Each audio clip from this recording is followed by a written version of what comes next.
6 players began, 6 players continue. The blinds are now 1,000 and 2,000, so they have gone up slightly. Here's where we stand right at the moment. Richard Patrick has taken over the chip lead, and he's been rolling of late. Chad Cunningham has been our chip leader most of the way at 56,000. Neil Froud, conservative, but still hanging in there. Sherwood is the only guy who has not yet won a hand. Cunningham is remaining to be very aggressive. Yeah, he's obviously raising almost 50% of the hands. It's a very hard act to follow. People like Gus Hansen, Daniel Negreanu, they can do it because they know exactly where they are in hand. It's going to be interesting to see whether Cunningham can continue the high wire act he's playing. 6,000. Well, Cunningham's got to be aggressive once again here. With his ace-6 again that got him in so much trouble early. Yeah. This time, nobody has a really great hand behind him. Patrick had the only conceivably calling hand, but it looks like he's going to get away with a 2-11 right here. Fold. That's a robbery, Yeah. at least. It sure is. And Watts, again, will get out of the way and again showing some frustration. Hey, if you're going to be in the Las Vegas area, you can be sitting right here at the Poker Dome. To be a part of our studio audience, just log on, MansionPoker.com. Homepage, go to the studio audience button, and you can get tickets for future MansionPoker.com. Poker Dome Challenge Show right here at the Poker Dome, historic downtown Las Vegas. That's what all these folks do. You can do it too. It's a beautiful set. It really is. And the players, incidentally, I didn't know this myself, quite honestly, until I asked some of our producers. They hear all the music and everything else, so there's a lot to think about for these guys. It's a very unusual setting for a poker player. I think you'll agree. It's a lot harder to play a pair of 10s with all the lights and music. Exactly. To 6,000. Everyone raises to 6,000. But he raises anyway. He's played steadily. You got to be aggressive with these pairs Fold. in 6-handed speed poker. You have to make your opponents pay. Patrick's opponents are starting to fear him. He's been on a heater as of late.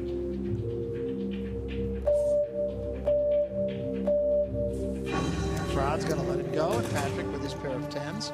No idea. Aggressively played. No idea what Froud was thinking about. I don't know. Patrick continues to build chips. He didn't get much out of that, but he's at 72,000 right now, and our chip leader by 13,000 chips. 6,000. Cunningham being very consistent. Raising whenever he comes into a pot, which most pros, if they're going to play a hand, they bring it in for a raise. So obviously he's been studying some pros. And he gets Roussel out of there with a king-7 suited. I like being late. Honestly, with a raise, with a hand like this, you simply want to just take down the blinds. Froud, though, has picked up a 20-point hand, Queen Jack, in position. This is the type of hand you want to play against somebody who's aggressive.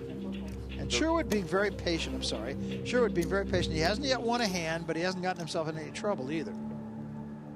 Well, he's just waiting for the right time. Jack. Check from Froud into the razor. This is one of those situations where if I'm Froud, I might just call Cunningham's bet here to see what he does on the turn. I know that I don't have anything, but I figure that Cunningham doesn't have anything simply because he's raising every single hand. He can't possibly hit every single flop. Instead, Froud folds the hand. Cunningham will take it down, and it's aggressive play once again. Not just on this hand, but consistent aggressive play. 2,000. And that's what's going to make him a factor in this competition this week.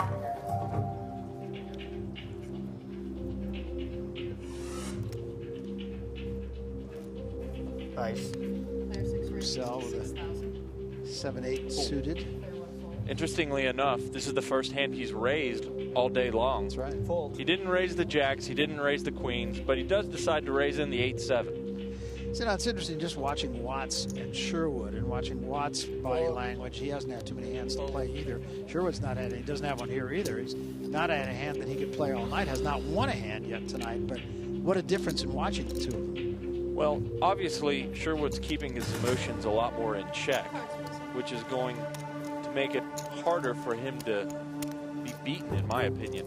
Watts letting his emotions show. He's really an open book for the rest of the table. And the first time he does jump in, you have an idea everybody, depending of course on what they have, is going to go hide.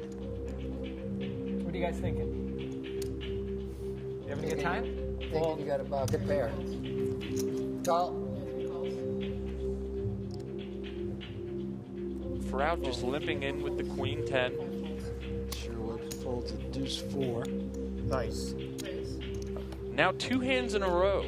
Roussel is raised. How much was the raise? Raise 5 more.